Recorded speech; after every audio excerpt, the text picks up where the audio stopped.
Pont du 15 Août 1960 in Brazzaville, Congo. Renamed Pont du 15 Août 1960, August 5, 1960 Bridge, the viaduct of La Corniche is not far from the Case de Gaulle. The site has undergone panoramic renovation to preserve the vocation of the city's touristic heritage. To demonstrate the ferry nature of the bridge, the viaduct stands majestically on 120 cables with lengths varying from 65 to 68 meters, lighted with national colors, green, yellow, red, sign of the Republic.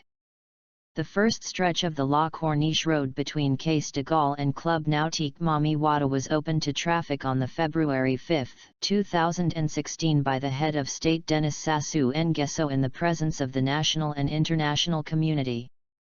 A stretch of 2,500 kilometers, the work was carried out by the Chinese company China Road and Bridge Corporation, CRBC, in two distinct segments and financed by the Congolese government at a total cost of 72,27,235,967 CFA francs. Like us and join us at Xtreme Collections for more fun and knowledge.